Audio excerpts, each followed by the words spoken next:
இந்த ஒரு வெற்றிக்கு தோனி தான் காரணம். கண்டிப்பாக தோனி மட்டும் இந்த ஒரு விஷயத்த சொல்லணும்னா, கண்டிப்பாக இந்த ஒரு போட்டியை மிகப்பெரிய லெவலில் தோற்றுருப்போம் அப்படிங்கிற மாதிரி பார்த்தீங்கன்னா, போட்டிக்கு பிறகு நம்மளோட ருத்ராஜ் கேக்வாட் பார்த்தீங்கன்னா பேசியிருக்காருங்க.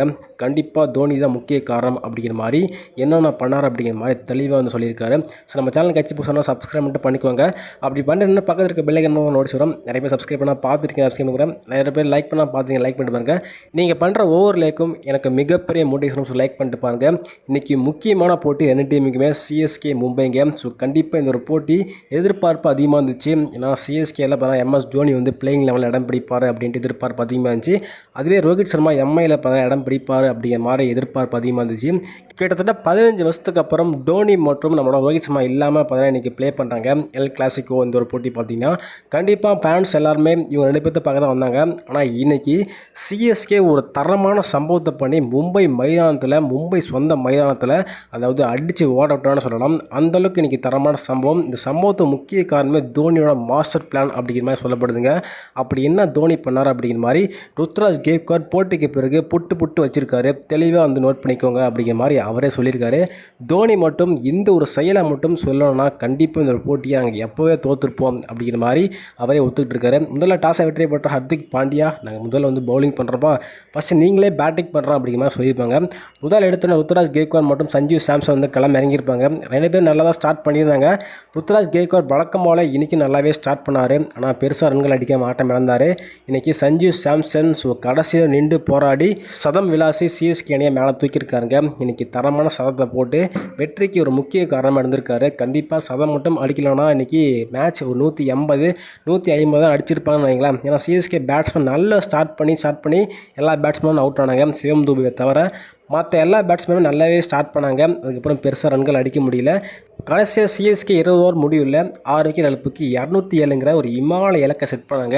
இமாலய இலக்குன்னு சொல்ல முடியாது, கொஞ்சம் கம்மி ஸ்கோர் தான்ப்பா அப்படிங்கிற மாதிரி எதிர்பார்த்தோம். ஆனால் இன்றைக்கி மும்பை பேட்டிங் ப்ளே பண்ணுறத பார்த்தா கண்டிப்பாக சிஎஸ்கே அதிகமாக தான் அடிச்சிட்டாங்களோ அப்படிங்கிற மாதிரி நம்ம யோசிச்சு வச்சுக்குது. அந்த அளவுக்கு பார்த்தீங்கன்னா இன்றைக்கி சிஎஸ்கே ஒரு தரமான பந்து வீச்சை க்ளீனாக இன்றைக்கி வந்து போட்டாங்கன்னு சொல்லலாம். அதுக்கு முக்கிய காரணமே அக்கீல் உசைன் இருக்கார் இல்லையா. இன்றைக்கி மேட்சுக்குள்ளே வந்தார். முதல் ஓவர் வரையும் கடைசி ஓவர் வரையும் செம்மையாக போட்டாருங்க. அதாவது எப்படி போடணும், எப்படி வந்து பேட்ஸ்மேனை டேக்கிள் பண்ணணும் அப்படிங்கிற மாதிரி கரெக்டாக யோசித்து கரெக்டாக இப்போ தான் கணிச்சு போட்டிருக்காரு. அக்கீல் உசைனை ஃபஸ்ட்டு ஓவர் போட சொல்லி எம்எஸ் தோனி தான் சொன்னார். அதனால தான் நான் ஃபஸ்ட் ஓவர் கொடுத்தேன். அதுக்கு ஏற்ற மாதிரியே ஃபஸ்ட் ஓவரில் விக்கெட் எடுத்திருக்காரு அப்படிங்கிற மாதிரி பார்த்தீங்கன்னா போட்டிக்கு பிறகு ருத்ராஜும் பேசியிருக்காருங்க.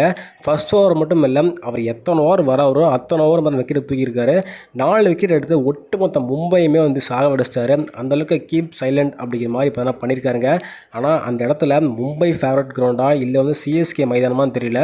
Full and full CSK sound வேறு லெவலில் வந்துச்சு. மும்பை கிரவுண்டா அப்படிங்கிற மாதிரி நம்மளுக்கு வந்து ஷாக் கொடுத்துருச்சு. அந்தளவுக்கு பார்த்தா சிஎஸ்கே ஃபேன்ஸ் செம்மையாக சப்போர்ட் பண்ணாங்க வைங்களேன். குறிப்பாக இந்த ஒரு போட்டியில் என்னங்க சொல்கிறது, கண்டிப்பாக மும்பை கேம்லேயே கிடையாது. முதல் ஓவர்லேருந்து பேட்டிங்லேயும் சரி சிஎஸ்கே செம்மையாக ப்ளே பண்ணாங்க. முக்கியமாக சொல்லப்போனால் சிஎஸ்கே பவுலிங்கில் செம்மையாக கலெக்டானு சொல்லி ஆகணும். ஏன்னா 207ங்கிறது நம்ம மும்பை டீம் அடிச்சிருவாங்க அப்படிங்கிற மாதிரி எதிர்பார்த்தோம். ஏன்னா மும்பை மைதானம், மும்பை இதுக்கு முன்னாடி 225 ரன்லாம் சேஸ் பண்ணியிருக்காங்க. அதனால் கண்டிப்பாக சிஎஸ்கே அணியும் விட்டு கொடுத்துருவாங்க அப்படி எதிர்பார்த்தோம். ஆனால் அதுக்கெலாம் வாய்ப்பே இல்லை அப்படிங்கிற மாதிரி சிஎஸ்கே ஓவராலாக செம்மையாக வந்து பர்ஃபார்மன்ஸ் கொடுத்தாங்க. கண்டிப்பாக போன மேட்ச் ஜிடி அடித்து மும்பை செம்ம வெறியோட வராங்க அப்படிங்கிற மாதிரி எதிர்பார்த்தோம். அதுக்கெலாம் வாய்ப்பு இல்லைப்பா, நாங்கள் இருக்கோம் அப்படிங்கிற மாதிரி பார்த்தீங்கன்னா நம்மளோட பங்காளியை அடித்து நொறுக்கி விட்டோம்.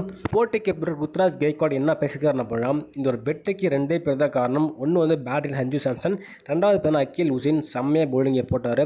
குறிப்பாக முதல் ஓவரில் அக்கீல் உசைனுக்கு கொடுங்க அப்படிங்கிற மாதிரி எம்எஸ் தோனி சொல்லியிருக்காரு. அதே மாதிரி நான் ஃபாலோ பண்ணேன்.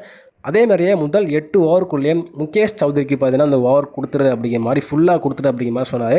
நானும் பார்த்தீங்கன்னா முதல் 8 ஓவரில் ஃபுல்லாக 4 ஓவர் பார்த்தீங்கன்னா முகேஷ் சௌத்ரி கொடுத்துட்டேன். அதுக்கப்புறம் எங்களுக்கு ப்ரெஷரே இல்லை. நூர் அகமத் பார்த்தீங்கன்னா பவுலிங் போட்டார். ஸோ செம்மையாக கம்பேக் கொடுத்தாரு. அதுக்கப்புறம் ஓவர்டன் எல்லாருமே செம்மையாக பவுலிங் போட்டாங்க.